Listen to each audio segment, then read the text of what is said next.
أعوذ بالله من الشيطان الرجيم. بسم الله الرحمن الرحيم. الحمد لله رب العالمين، والصلاة والسلام على رسول الكريم وعلى آله وأصحابه أجمعين. اللهم صل وسلم وبارك على سيدنا محمد الفاتح لما أغلق والخاتم لما سبق الناصر الحق بالحق والهادي إلى صراطك المستقيم وعلى آله وصحبه حق قدره ومقداره العظيم. سبحانك لا علم لنا إلا ما علمتنا إنك أنت العليم الحكيم. رب اشرح لي صدري ويسر لي أمري واحلل عقدة من لساني يفقهوا قولي. اللهم اجعلنا من الذين يستمعون القول فيتبعون أحسنه. اللهم أجرنا من النار، اللهم آمين. ولا حول ولا قوة إلا بالله العلي العظيم. أما بعد. Alhamdulillah. Pertama sekali, marilah sama-sama kita panjatkan syukur kepada Allah Subhanahu wa Ta'ala kerana dengan izinnya dapat sama-sama pada malam ini kita berada dalam majlis ilmu. Mudah-mudahan pertemuan dan perhimpunan kita dalam majlis ilmu pada malam ini akan mendapat curahan rahmat dan maghfirah daripada Allah Subhanahu wa Ta'ala, insya-Allah. Baik tuan-tuan dan puan-puan sidang hadirin yang dimuliakan Allah Subhanahu wa Ta'ala, insya-Allah pada malam ini kita menyambung kuliah kita dengan menggunakan kitab Munyatul Musalli. Baik pada kuliah bulan lepas kita dah sebut macam mana orang yang sembahyang ni, kita yang bersembahyang, yang mengabdikan diri kita kepada Allah Subhanahu wa Ta'ala ni, setiap dalam sembahyang kita mesti ada dua benda yang perlu kita jaga. Rupa bentuk luaran dan rupa bentuk dalaman. Luaran sembahyang kita dari segi rukun sembahyang macam mana, dari segi bacaan sembahyang macam mana, dari segi sunat sohbatan sembahyang macam mana, sunat-sunat hay'ah, sunat-sunat ab'ad, semua rupa bentuk luaran, tamak-ninah dan sebagainya perlu kita jaga dalam sembahyang kita. Kerana itu nak menentukan sama ada sembahyang kita sah ataupun tidak dan diterima ataupun tidak. Yang pertama. Yang kedua, sembahyang yang kita buat perlu kita jaga dalam soal dalaman kita, dalam rupa bentuk batin kita. Bukan sekadar kita sembahyang, kita teliti jaga dari segi sifat luaran sembahyang, macam mana kita nak angkat takbirnya, macam mana bacaan Fatihatul Kitabnya, macam mana dalam keadaan rukuknya, macam mana dalam keadaan sujud dan sebagainya. Tapi rupa bentuk dalaman juga yang itu ditekankan oleh para alim ulama kita. Macam mana dengan khusyuk sembahyang kita, macam mana setiap sembahyang yang bacaan sembahyang kita yang perlu kita jaga, yang perlu kita pelihara soal bacaan makna kita baca dan kita memahami apa yang kita baca dalam sembahyang kita untuk nak membantu khusyuk di dalam sembahyang kita. Macam mana sembahyang yang disebutkan mampu nak mentarbiah, nak mendidik kita jadi orang yang semakin sembahyang kita, semakin sembahyang kita, semakin dekat kita dengan Allah Subhanahu wa Ta'ala. Kita tak mau sembahyang yang kita buat setiap hari kita sembahyang, setiap masa waktu sembahyang kita sembahyang, tetapi hakikat sebenarnya semakin sembahyang kita semakin jauh kita dengan rahmat Allah, semakin jauh dengan keampunan Allah Subhanahu wa Ta'ala. Sebab sembahyang kita dalam keadaan kita sombong, kita tak merasakan sembahyang yang kita buat ni dalam keadaan rukuk kita, dalam keadaan sujud kita, tak rasa kata sembahyang aku ini merupakan sembahyang seorang hamba kepada Sang Pencipta kita. Masya Allah, berapa ramai kita yang sembahyang tapi dalam keadaan kita sombong dengan Allah Subhanahu wa Ta'ala. Baik, malam ini kita sambung kitab kita tentang kelebihan sembahyang. Pada muka surat 7. Baik. Muhammad bin Ali Tirmizi radhiyallahu anhu menyebut bahawa sembahyang itu tiang agama. Ulang sikit. Sembahyang itu tiang agama. Ia merupakan kefarduan yang pertama ke atas sekalian umat Islam supaya bersembahyang. Selepas mengucap 2 kalimah syahadah, ia menjadikan sembahyang 5 waktu sehari semalam. Sebab tuan-tuan, orang Islam ni soal sembahyang ni dia kena beres. Sebab setiap kebaikan yang kita buat ni akan disandarkan dengan sembahyang yang kita buat. Sebab tu bila orang Islam ni dia tak sembahyang, segala amalan dia akan ditolak oleh Allah Subhanahu Wa Taala. Sembahyang. Sebab semua juga dengan orang bukan Islam. Kita tak mengucap 2 kalimah syahadat, confirm kita mengucap. Tak ada kita ni yang tak berhenti mengucap. Ada orang Islam tak berhenti nak mengucap. Tak ada. Selepas mengucap 2 kalimah syahadah, sembahyang 5 waktu sehari semalam. Setiap kebaikan, setiap kebajikan yang kita buat, tengok sembahyang kita macam mana. Kalau sembahyang kita diterima oleh Allah, maka mudahlah segala kebaikan-kebaikan kita yang lain akan diterima oleh Allah Subhanahu Wa Taala.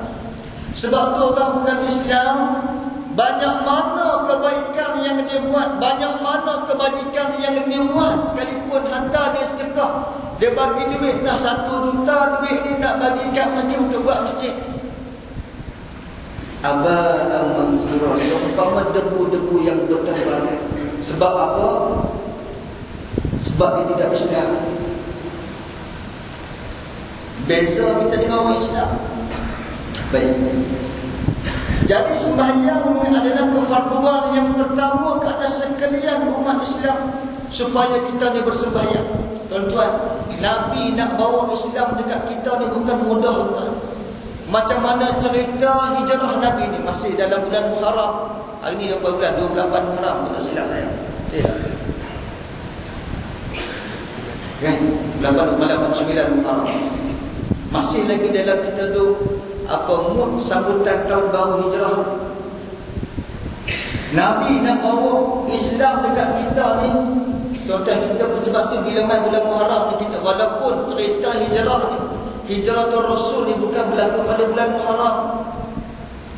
Nabi bergerak daripada Makkah, nak pergi berlindung masuk dalam postur tu. Nabi bergerak daripada Makkah pada malam 27 Safar. Dan Nabi sampai ke Madinah Al-Munawwarah pada 12 Rabiul Awal. Dalam tempoh 14 ke 15 hari peristiwa hijrah itu berlaku. Macam mana susahnya Nabi nak dibunuh, Nabi diubud, macam-macam. Dan ayat surah Al-Anfal ayat yang ke-30 cerita macam mana puak-puak kafir musyrikin merancang nak tangkap Nabi, nak penjara Nabi, nak halau Nabi daripada tanah haram, nak bunuh Nabi sallallahu alaihi wasallam. Perancangan puak kafir musyrikin nak sekat dakwah Nabi. Akhirnya Nabi hijrah dan sebagainya. Buat apa ramai sahabat-sahabat Nabi, sahabat besar Umar, Abu Bakar Al-Khattab radhiyallahu anhu bersama dengan Nabi. Bagaimana kebersamaan anak muda Mus'ab bin Umair radhiyallahu anhu. Bukan senang cerita hijrah. Nabi nak bawa Islam dekat kita, bukan cerita mudah. Nabi diuji dengan bermacam-macam ujian, Nabi nak dibunuh dan sebagainya. Sehingga ke tempat tidur Nabi diganti dengan Sayyidina Ali karramallahu wajhahu. Semua kita tahu cerita hijrah Nabi sallallahu alaihi wasallam. Bagaimana hebatnya perancangan hijrah Nabi ini sehingga Islam boleh bawa mai dekat kita hari ini. Allahu Akbar. 2 tahun sebelum berlakunya hijrah, Nabi dah hantar seorang anak muda yang bernama Mus'ab bin Umair. Tuan tahu cerita Mus'ab bin Umair ni, anak muda dalam keadaan golongan bangsawan. Mak ayah dia ada keluarga dalam keluarga jutawan di Mekah. Dia ikut bersama dengan Nabi. Ya, dia buat keputusan nak bersama, nak ikut, nak terima Islam dan sebagainya. Allah bagi hidayah dekat dia. Mak dia halau daripada rumah dia. Dia tinggalkan segala kemewahan dia semata-mata nak bawa Islam yang diajar oleh Nabi SAW. Bagaimana Mus'ab bin Umair ni, anak muda Mekah, kan sekok tampan menjadi kegilaan anak muda, anak wanita, remaja-remaja wanita di Mekah ni. Dia meninggalkan semua kedudukan hebat itu kerana nak pastikan dakwah dan hijrah Nabi. 2 tahun sebelum berlaku hijrah, tuan-tuan, Nabi hantar Mus'ab bin Umair pergi di Madinah. Macam mana di akhir pada dia panjang lah cerita, kan? Pada tahun yang ketiga hijrah berlaku peperangan Uhud. Mus'ab bin Umair ini syahid di medan Uhud. Bagaimana hari mati Mus'ab bin Umair ini, nak kafan tak cukup kain. Yang kita hari ini, tuan-tuan, Allahu Akbar, baju dah sampai 3 lemari, tambah 4, kan? Dapat 3-4 lemari kain baju. Mus'ab bin Umair ini hari mati dia, nak kafan tak cukup kain. Bagaimana nak kafan Mus'ab bin Umair ni bila dia mak dia halau dia, bila dia mak dia kata, wahai Mus'ab, kalau nak ikut ajaran yang dibawa oleh Muhammad ni, aku tak izin hang duduk dalam rumah dalam istana. Mak dia orang kaya, jutawan Mekah. Bila mak dia halau dia lari keluar, dia dan dan ambil kain burdah, kain selimut, kain selendang. Bila hari mati dia, Mus'ab bin Umair ini nak kafankan dengan kain kafan yang dia masa lari mak dia halau daripada rumah, dan ambil kain tu dan dikafankan. Tak cukup kain, tuan-tuan. Nak kafan di sebelah atas, di sebelah bawah. Nampak? Terbuka. Tarik main di sebelah bawah, belah atas pula terbuka. Allahu Akbar. Ni sahabat Nabi ni yang nak pastikan Nabi selamat, nak pastikan Islam tersebar sampai kita hari ni. Tuan-tuan, akhirnya sahabat Nabi, ya Rasulullah, macam mana nak kafankan jasad Mus'ab ni, sedangkan kain tak cukup, ya Rasulullah. Tutup sebelah atas, belah bawah nampak. Tutup belah bawah, belah atas nampak.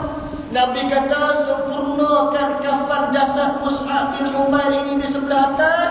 Di sebelah bawah ni tutup dengan rumput-rumput kering yang bernama Izakhir. Tutup di sebelah bawah. Akhirnya disimpan jasad Mus'ab bin Umair. Tak cukup kain nak kafan, tuan. Besarnya pengorbanan sahabat Nabi. Disemadikan jasad Mus'ab bin Umair di makam syuhada Uhud. Guru saya cerita, bila kita pergi buat haji ke buat umrah ziarah di makam syuhada, kan, di dalam sana ada makam Sayyidina Hamzah, kan, bagaimana hari mati dia belah dada dia, lalu diambil hati dimakan oleh isteri Abu Jahal, kan. Sebelum nak masuk ke ziarah makam Sayyidina Hamzah ni, masuk pintu makam tersebut, di tepi di sebelah kiri itu ada makam Sayyidina Mus'ab bin Umair radhiyallahu anhu, anak muda Mekah yang hebat ini. Mati kafan tak cukup kain. Allahu Akbar. Saya 2 minggu lepas saya pergi Langkawi, 3 hari saya duduk sana. Allahu Akbar. Bila saya tengok di Langkawi ni, di belah pantai China, anak-anak muda kita ni nak minum arak ni, dan di depan kita, di kaki-kaki 5 kedai ni, arak ni jual begitu mudah. Anak-anak muda kita ni minum arak ni tak heran ke orang, bukan? Betapa tak berharganya kita rasa Islam yang Nabi bawa pada kita. Betapa susah Islam yang Nabi bawa, yang Islam inilah yang nak jamin kita di hadapan Allah. Nanti kita tak appreciate, tak rasa berharga Islam yang Nabi itu susah nak bawa dekat kita. Tuan-tuan, cerita sembahyang ni, cerita Isra wal Mi'raj ni berlaku setahun sebelum hijrah. Peristiwa Isra wal Mi'raj ni berlaku setahun sebelum hijrah. Ulama buat kajian. Cerita Isra wal Mi'raj ni Nabi diberikan keistimewaan daripada Mekah nak pergi ke Palestin di Baitul Muqaddas, nak naik ke Sidratul Muntaha tu kan, Nabi dibekalkan dengan burak. Tidak ada halangan. Tapi setahun selepas itu berlakunya peristiwa hijrah, Allah Akbar, Nabi bermacam-macam halangan Nabi lalui. Makna apa tuan-tuan? Hidup kita ni ada ketikanya kita senang dan ada ketikanya kita susah. Sebab apa? Susah dan senang itu merupakan ujian dalam hidup kita. Sebab kita hari ni kita terima Islam ni daripada mak bapak kita. Tak semayang tak rasa bersalah, tinggal semayang tak rasa bersalah. Sebab tak rasa sayang ni Islam yang ada di depan kita ni. Sebab kita terima Islam ni daripada keturunan mak bapak kita, daripada keturunan kita. Beranak-beranak keluar daripada keturunan mak kita ni, kita dah Islam dah. Sebab itu saya boleh jaminlah, tanyalah kawan-kawan kita, saudara-saudara baru kita yang convert ni, daripada dulu sebelum Islam, bila terima hidayah masuk Islam, tentang terima Islam ni, saya yakin mereka ni terima Islam disebabkan mereka kaji Islam tu, bukan kerana orang Islam, orang Melayu Islam. Saya adalah ramai juga kawan-kawan yang dulu sebelum Islam, bila dah mendapat hidayah apa semua ni tuan-tuan, mereka terima Islam ni sebabkan mereka kaji, mereka mengaji, belajar Islam ni apa dia. Kalau mereka kata tengok perangai orang Islam ni, mereka tak akan masuk Islam, tak akan terima Islam. Tapi boleh mereka kaji. Sebab tu kata Yusuf Islam, Cat Stevens, penyanyi rock barat, ya, bila terima Islam ni, dia kata alangkah ruginya orang Islam hari ini yang dah duduk dalam mutiara Islam, tetapi semakin hari orang Islam hari ini menempuh tiket untuk masuk ke dalam bahtera yang dah nak karam. Dengan seronok, dengan lagunya apa semua, dengan musiknya, dengan hiburannya, dengan benda-benda yang melalaikan itu tuan. Kata Yusuf Islam ni, dia kata apa dia? Orang Islam ni dah berada dalam mutiara Islam, tapi ruginya hari ini orang Islam berduyung-duyung, berlumba-lumba menempuh tiket untuk masuk dalam bahtera yang nak karam. Alhamdulillah kita tuan, Allah pilih kita. Sebab tu kita selepas sembahyang kita doa, Rabbana la tuzigh qulubana ba'da idh hadaitana.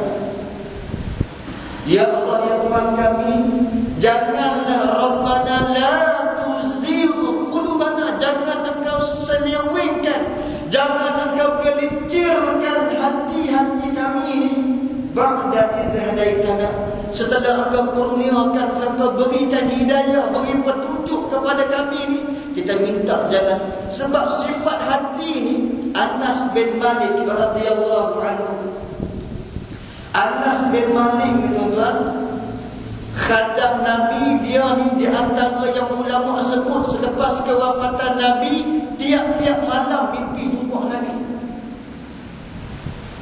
Dua orang ulama ni, Anas bin Malik dan Malik bin Anas, Imam Malik, Imam Mazhab, Imam Maliki. Ni di antara dua orang ulama yang tiap-tiap malam selepas kewafatan Nabi mimpi jumpa Nabi ni.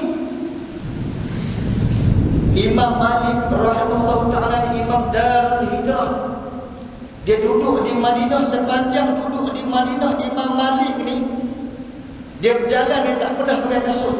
Sebab apa? Hormat dia dekat jasad Nabi. Sepanjang Imam Malik dia menjadi murabi, dia buat kuliah di Masjid Nabawi, dia takkan duduk macam saya duduk, duduk gantung kaki. Sebab apa? Hormat dia. Sebab di depan sana ada jasad Nabi yang mulia. Betul. Tiba kita ni duk peleceh Imam Malik, duk peleceh Imam Syafi'i, tak mau ikut madhab. Wih, alim tu mana kita? Tak mau ikut madhab. Alim tak mana kita ni? Anas bin Malik dia kata, aku seringkali dengar Nabi untuk minta doa ni, ya muqallibal qulub tsabbit kata Allah wa 'ala ta'atihi. Wahai yang membolak-balikkan hati ini, ya muqallibal qulub. Qalaba ni maknanya bolak-balik. Bersifat hati kita ni dia tak tetap, tuan-tuan. Dia tu kita sedang hitam macam mana keadaan kita. Kadang-kadang kita rasa seronok dengan semayang, kadang-kadang kita rasa seronok nak main masjid, kadang-kadang kita rasa seronok baca Quran, kadang-kadang rasa penyegan nak baca Quran, kadang-kadang rasa penyegan nak semayang. Sebab itu sifat hati manusia memang macam tu. Sifatnya qalaba, dia bolak-balik. Tapi qalbi, tetapkanlah hatiku ini ya Allah, ala dinik wa ala ta'atik, di atas landasan agama dan di atas landasan ketaatanku kepada ya Allah. Itu Anas bin Malik kata, Nabi minta sering kali aku dengar Nabi berhutang doa tersebut. Itu Nabi itu. Kita lebih lagi kena minta. Kita lebih-lebih lagi kena minta. Ya. Baik.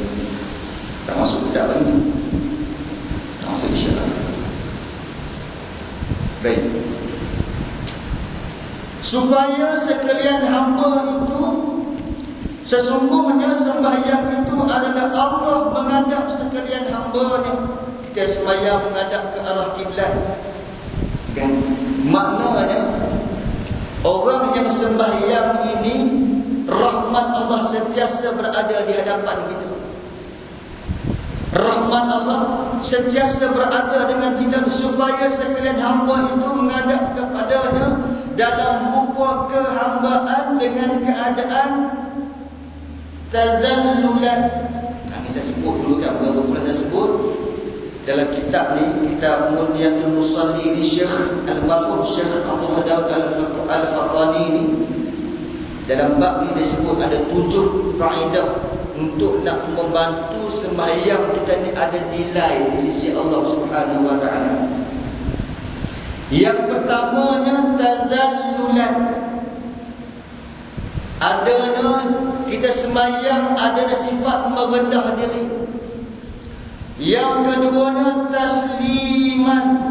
Adanya sifat sembahyang kita ni ada sifat menyerah diri. Yang pertama tazallulan, merendah diri. Yang keduanya tasliman, dalam keadaan menyerah diri kepada Allah Subhanahu wa taala. Itu yang kata sembahyang ni kita menghadap Allah, Allah menghadap mana? Rahmat Allah berada di hadapan kita. Kan yang hadis Nabi sebut, anta'budallaha ka'annaka tara fa illam takun tara fa innahu yara. Kita, sifat seorang hamba ni ialah sifat ubudiyah, sifat pengabdian. Kita sembahyang ni, saya sebut dah dalam bulan lepas saya sebut, jangan set dalam kepala kita ni setiap ibadat yang kita buat, terutamanya dalam bab sembahyang ni, jangan ada kata sembahyang kita ni nak bagi cepat selesai. Usahakan sembahyang kita ni sembahyang yang terbaik. Tuan-tuan, kita tak tahu lepas kita bagi salam, Assalamualaikum warahmatullahi, Assalamualaikum warahmatullahi, kita tak tahu ni lepas habis maghrib ni dah lagi nak sembahyang isyak. Lepas habis salam sembahyang isyak pun tak tahu lagi nak jumpa dengan sembahyang subuh esok ni. Tak tahu tuan-tuan. Sebab tu kena ada sifat taslimah, sifat menyerah diri kepada Allah Subhanahu wa taala. Lepas tu tabazzulan, sifat menghina diri. Sebab kita ada sifat hamba. Sebab tu orang yang tak sembahyang, dia ni ada sifat sombong dalam diri dia. Orang yang tak sembahyang, ni semua kita cerita ni semua masuk dalam hak mai. Hak mai dia tak masuk dalam bagi kita sembahyang aku. Cuma kita nak tengok kan, sembahyang yang kita buat ni ada tak ciri-ciri ni. Kalau sekadar kita sembahyang, sekadar jangan kata takut imam kata aku ni tak sembahyang, takut ada lagu. Aku main di masjid ni takut sekejap lagi ni usia kita sekolah ni nak akad nikah nak takut pengurusi kalian tengok. Tu imam tak kata aku ni tak pernah main masjid ni, takut dia tak mau buat tahlil rumah tu. Kan takut cari Tok Qadi tak mau akad nikah anak aku. Kan? Benda-benda tu semua akan mencalarkan ibadat, kualiti ibadat kita. Tapi kita sayang nak main masjid ni. Bila ada kawan-kawan nak tak biasa main, tiba-tiba dekat sekolah main, kan ada kata. Kan? Ini pun penyakit juga. Kita ni kadang-kadang nak buat tak pernah main ni. Ni cuti sekolah nak main ni dengan macam nak bertubuh anak ada ni main. Kita jangan kata lagu tu. Kita nampak kawan-kawan nak tak biasa main, tiba-tiba main ni. Doa tuan-tuan, ya Allah, tetapkanlah iman kawan aku ni, biar dia lepas ni istiqamah nak main di masjid jemaah ni. Kan bertambah ramai jemaah kita kalau macam tu. Ni kita nampak sekian nak kata kami tak. Itu masalah ni. Kan? Baik, kita akan urai. Yang kelima ni takhasyu'an, mestilah sembahyang kita ni ada perasaan khusyuk dalam ibadat, dalam sembahyang kita. Yang keempat, yang kelima takhaddu'an, dalam keadaan khudu'. Maknanya sembahyang ni dari segi fizikal kita ada sifat khudu'. Bukan setakat mulut saja kita baca, kan, dalam keadaan pergerakan jasad kita, pergerakan fizikal kita pun dalam keadaan mengabdikan diri kepada Allah Subhanahu wa taala. Yang keenamnya tarahuban. Tarahuban ni maknanya gemar, suka, seronok dengan sembahyang. Kita kena design sembahyang kita ni. Kita kena design sembahyang kita ni supaya sembahyang kita ni kita seronok dengan sembahyang. Tuan-tuan, bukan senang nak rasa seronok dalam sembahyang. Nak tahu kita seronok ataupun tak seronok dengan sembahyang ni ke, kalau cepat nak habis tu maknanya tak ada sifat tarahuban, sifat seronok, suka dengan sembahyang, sifat gemar, sifat seronok ni tak ada. Kira sembahyang ni kira kita pegang. Dan yang ketujuhnya tamallukan. Tamallukan ni maknanya rindu-rinduan. Kita sembahyang ni kena ciptakan, kena design dalam sembahyang kita ni supaya sembahyang yang aku buat sebab apa? Sebab apa aku tiang? Sebab apa aku berdiri sembahyang? Sebab aku rindu. Sebab sembahyang itulah saat yang paling hampir seseorang dengan Allah Subhanahu wa taala. Bila rindu ni tuan-tuan, dia buat yang terbaik. Tuan-tuan bayangkan bila kita nak berjumpa dengan Allah yang kita rindu macam mana tuan-tuan? Suami isteri lah contoh-contoh mudah kita nak buat. Contoh yang halal yang kita buat. Kan? Suami yang rindu dekat isteri dia, dia sudah 3 bulan duduk kat kerja luar negara. 3 bulan tak balik tuan-tuan. Dia seronok macam mana? Dia seronok nak balik, nak jumpa bini aku 3 bulan dah tinggal. Yang kata taman luka ni, yang rindu-rinduan ni, kita sembahyang kita ni kena ada sifat rindu kita dengan Allah Subhanahu wa taala. Sebab sembahyang tu, solat itu merupakan munajat kita dengan Allah. Maknanya kita buat yang terbaik.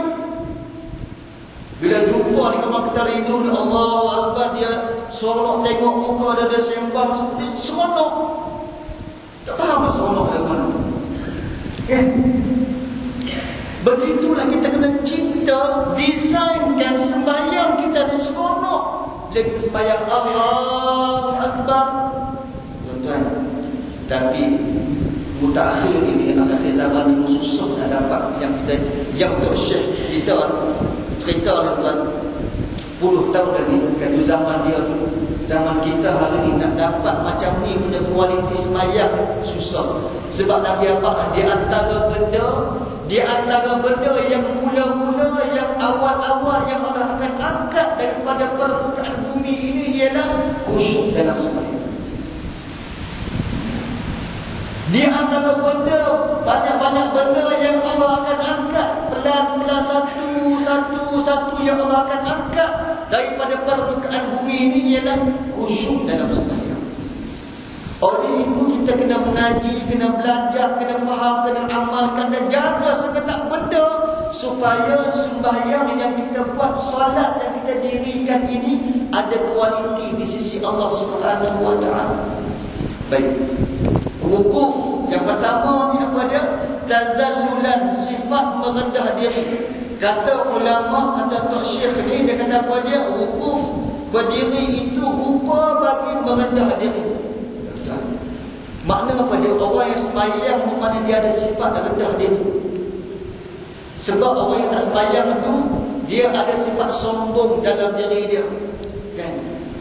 Mana tak rasa sifat dia ni sebagai seorang hamba. Dia tak rasa yang dia ni Allah cipta dia.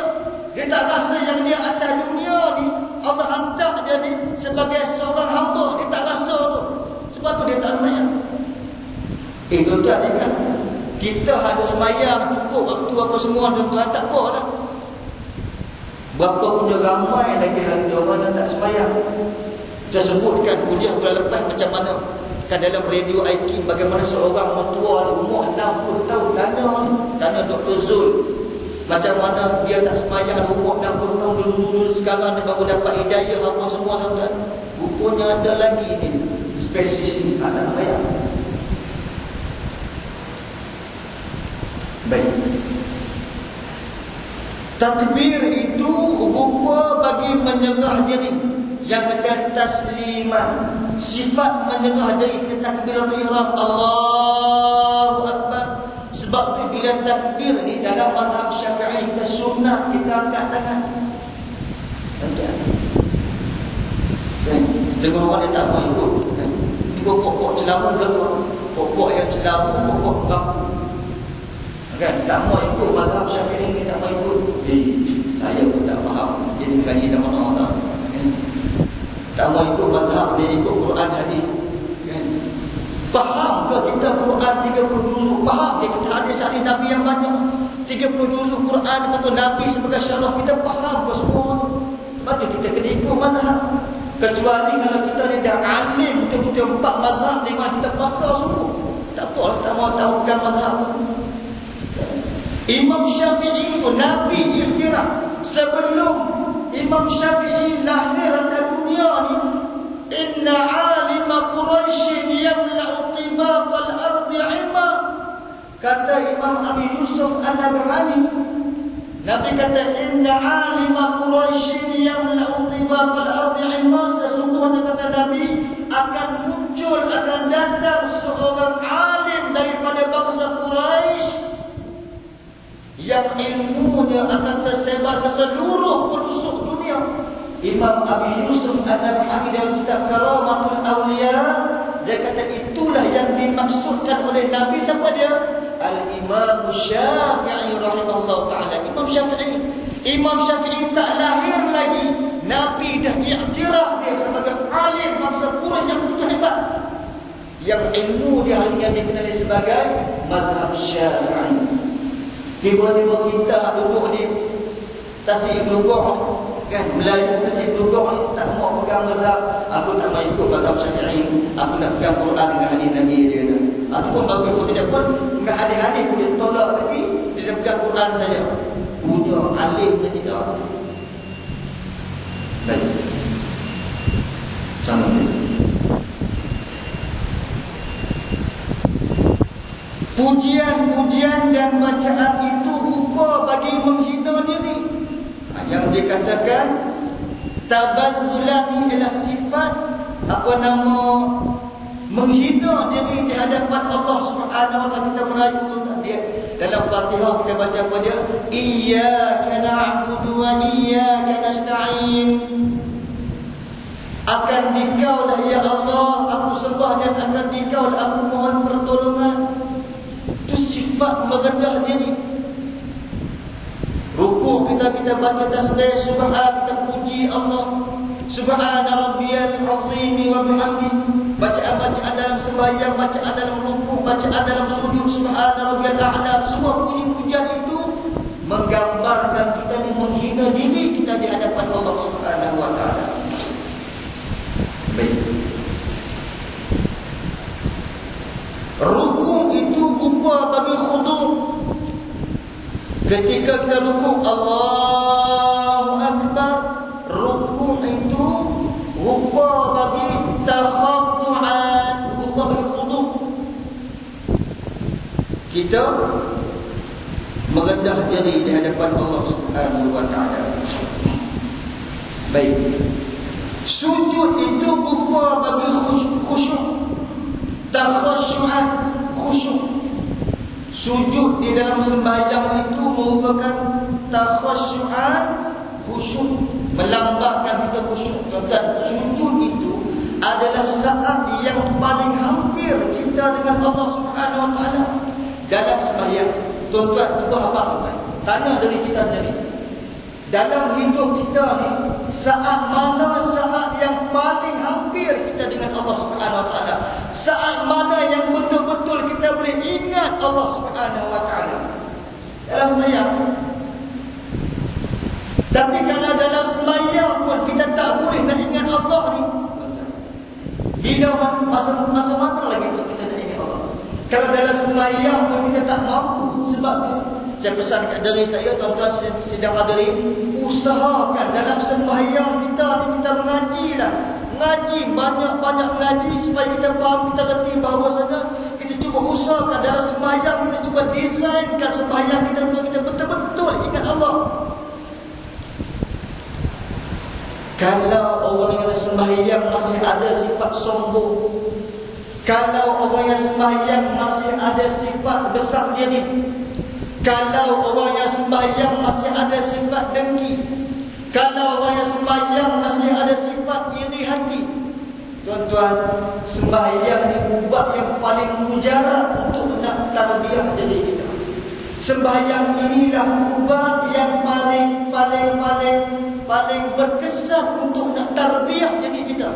Kalau sembahyang ini gagal untuk nak didik diri kita, kalau sembahyang ini gagal untuk nak tarbiyah diri kita, kalau sembahyang ini gagal untuk nak ubah segala penyakit hati kita, habis. Apa lagi yang boleh? Sebab sembahyang itu saat yang paling hampir kita dengan Allah.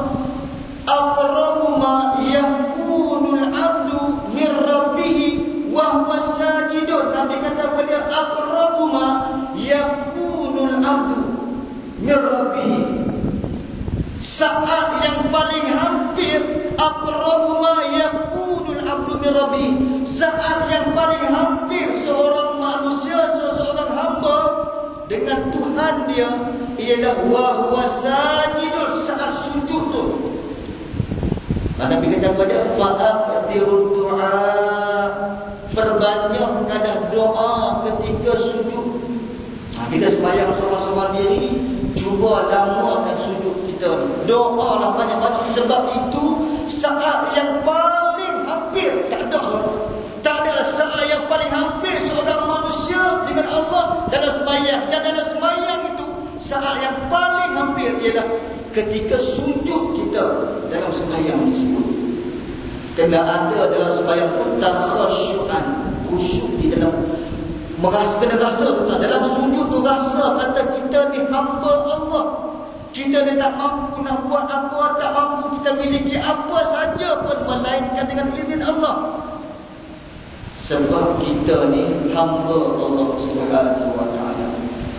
Alangkah malam kita hidup hari ini, umur kita dah 30 tahun, umur kita dah 40 tahun, umur kita dah 50 tahun, tapi sembahyang kita ni tak rasa kata kita ni hamba Allah. Dalam sembahyang ni kita tak rasa yang kita ni hamba Allah. Alangkah malam kita tuan-tuan. Tak mana kita nak sembahkan sembahyang kita nanti. Macam mana bila hari dihisap amalan kita, dihitung amalan kita ni, kita nak bawa sembahyang kita dalam keadaan sembahyang kita yang dalam keadaan riak, dalam keadaan takabur, dalam keadaan sembahyang yang kita buat selama ini tak rasa kata kita ni hamba Allah. Doa banyak-banyak berdoa dengan Allah. Doa banyak-banyak istighfar, banyak-banyak berdoa. Tuan-tuan, kita banyak kali dah kita dengar macam mana ada sebahagian masyarakat kita, sebahagian hamba-hamba Allah yang mati dalam sujud. Allah beruntung tuan-tuan. Kita kena ada niat ni supaya biarlah kita mati di tengah sujud. Sebab itu ni hadis Nabi kata ni, aqrabu ma yakunul abdu min rabbih wa huwa sajidun. Saat yang paling hampir kita dengan Allah ni ketika sujud tu. Alangkah seronoknya kita seandainya saat kita kita nak mati tuan-tuan, di saat roh kita keluar daripada jasad kita ni, di saat kita paling hampir kita dengan Allah Subhanahu Wa Taala. Kan kita pernah dengar cerita setahun 2 lepas macam mana yang berlaku di Shah Alam di Bami. Satu surau yang tersiap, surau tu pada bulan Ramadan setahun 2 lepas, kita tak silap ingatan saya kan, pada bulan Ramadan kan, selepas sembahyang fardu tengah, sembahyang sunat ba'diyah zuhur ni, dalam sujud tu tiba-tiba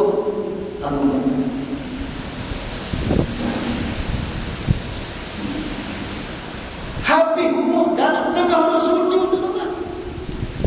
Saat yang Nabi kata kita hampir dengan Allah, Allah ambil umur dia. Allahu Akbar. Macam mana mau Tok Guru Dr. Harudin Mokhaya mati dalam sujud. Dan kita pernah lalu dengar cerita macam mana kan, yalah, lalu petang-petang mau dia duduk sembah dengan kawan-kawan dia di pelenggang depan rumah semua satu petang tu, dia paksa tak keluar, dia tunggu mau Tok Guru Harudin ni tak keluar rumah, pergi tengok-tengok dia sembahyang dia tengah sujud kan, pergi buka pintu dia tengok sujud kan, umur kau ni habis umur kata mau Dr. Harudin. Saya hari Ahad lepas saya ceramah di satu masjid di belah Kedah. Apa? Dia belum Kota Kuala Lumpur. Cerita tentang bab kematian dan semoga yang mati yang baik dan semua itu. Lepas habis ceramah bersama dengan Masya nak balik, seorang pakcik main jumpa. Masa tu tengah ceramah dekat saya cerita bab kematian, macam mana keadaan sakaratul maut. Kita tengok dia duduk teriak mesti something ada dalam kecil.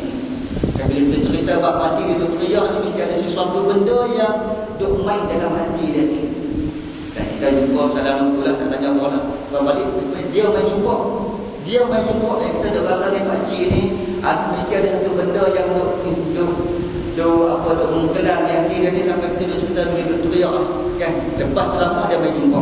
Dia kata, Ustaz, dia kata mak saya, dia kata Ramadan 2 tahun lepas, dia kata dia bangkit tahajud malam nak sembahyang subuh, dia kata tengok masuk waktu subuh dia duduk tengah sembahyang lagi, mungkin sembahyang sunat dia tahajud semalam, dia kata tengok dia sujud tolak ke bawah, umur tak ada orang, habis umur tengok sujud Allah kita minta mudah-mudahan kelebihan-kelebihan yang kami sebut dari ini, minta supaya macam tu punya keadaan Allah anugerahkan juga kepada kita bila sampai masa kita ini, insya-Allah. Baik.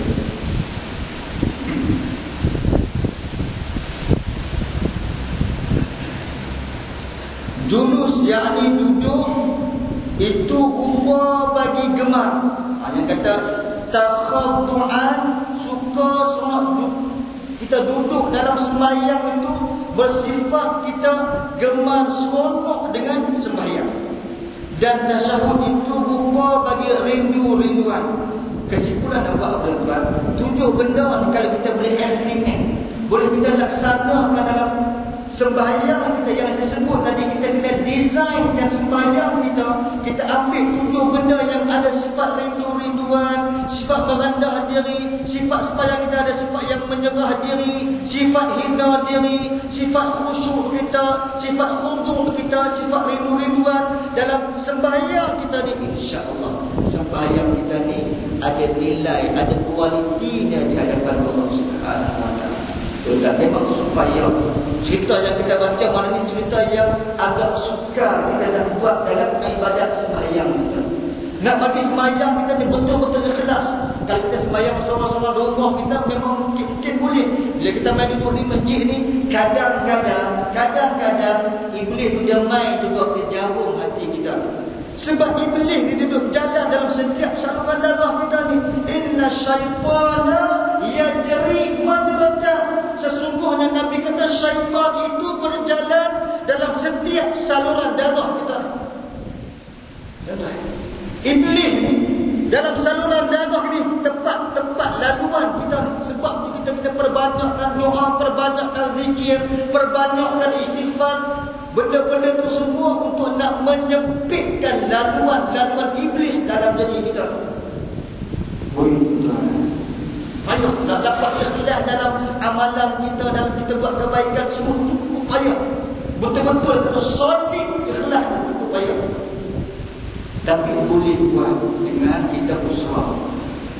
Kita mengaji faham ikhlas tu macam mana, apa nama khusyuk tu macam mana. Ini benda-benda yang kita duduk mengaji ni tak membantu kita supaya sembahyang yang kita buat ni ada nilai di sisi Allah Subhanahu wa taala. Baik, maka sekalian hamba berhadap kepada Allah supaya Allah berhadap kepada mereka dengan kasihan belas dan lemah lembutnya, dan dihampiri mereka. Sesungguhnya tiada suatu pekerjaan agama yang terlebih besar daripada ini. Maknanya kerja agama tidak ada satu kerja yang lebih besar daripada sembahyang. Oh tuan-tuan, nak didik diri kita ni, sembahyang ni besar daripada segala-galanya, cukup payah. Bila masuk waktu azan ni, nak tinggal kerja kita, nak main sembahyang dulu ni. Walaupun kita sembahyang kata zuhur masuk pukul 1:30, contoh kan. Jadi zuhur balik 1 minit, 1-2 minit, 1-7 minit kan. Kita sembahyang pukul 3:30 sembahyang. Masih dikira sembahyang dalam waktu kan. Hatta kita sembahyang di akhir waktu, contoh, tapi ini jangan jadi amalan kan. Kita sembahyang Allahu Akbar, ruku', sami Allahu liman hamidah, Allahu Akbar, berasana, betul. Masih dikira bagus lagi sebab sembahyang. Nabi kata man adraka raka'atan fil waqti faqad adraka shalah. Bagi sesiapa yang sempat yang dan satu rakaat di dalam waktunya, faqad adraka shalah, masih dikira sembahyang. Tapi hak ni jangan jadi amalan.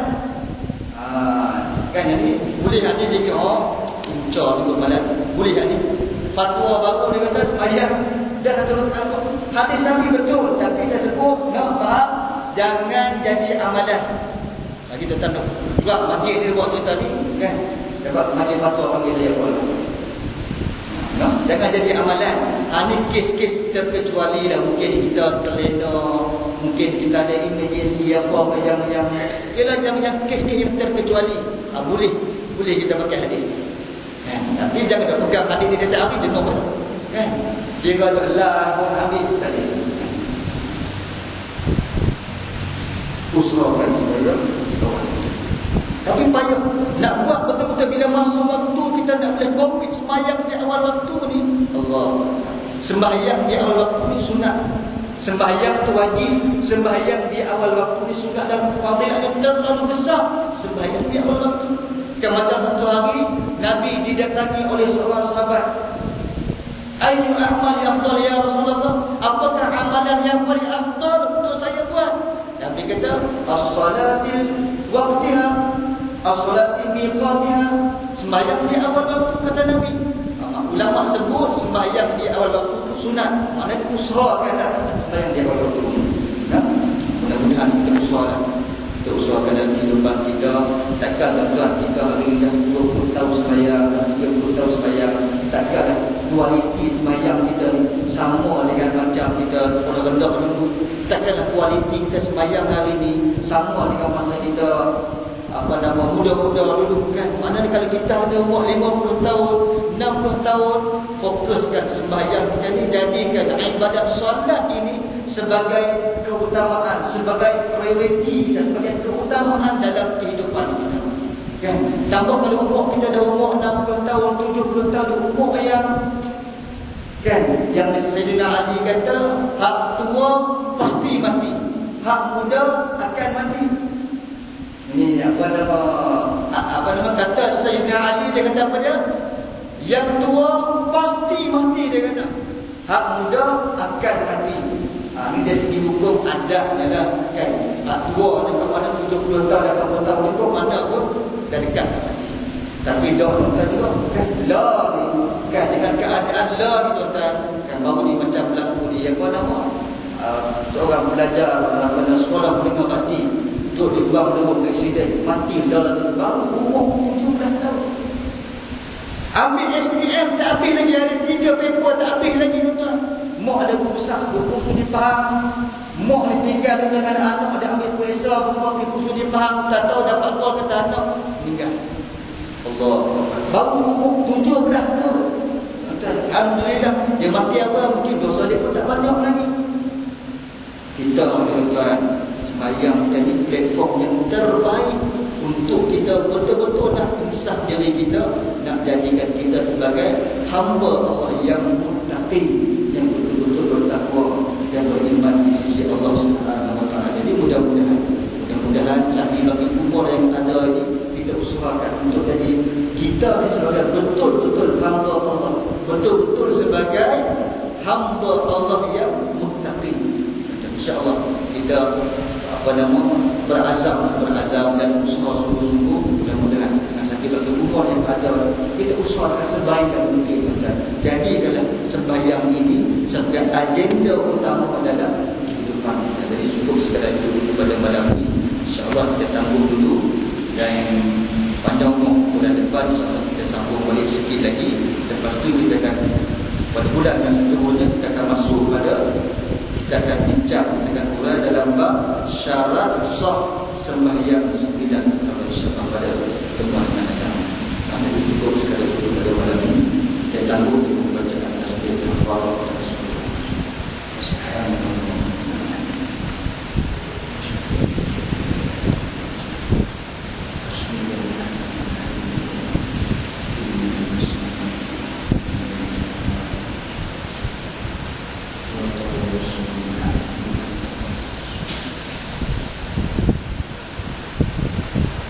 Bismillahirrahmanirrahim. Alhamdulillahirabbil alamin wassalatu wassalamu ala rasulillah wa ala alihi wa ashabihi ajma'in. Allahumma anfa'na bima 'allamtana wa 'allimna ma yanfa'una wa zidna 'ilma. Allahumma iftah 'alaina futuhal 'arifin warzuqna ya rabbana fahman وإلهام الملائكة المقربين واهدنا بهداية العارفين. اللهم فقهنا في الدين وعلمنا التأويل واهدنا الصراط المستقيم. اللهم أرنا الحق حقا وارزقنا اتباعه وأرنا الباطل باطلا وارزقنا اجتنابه. وصلى الله على سيدنا محمد وعلى آله وأصحابه أجمعين والحمد لله رب العالمين. السلام عليكم ورحمة الله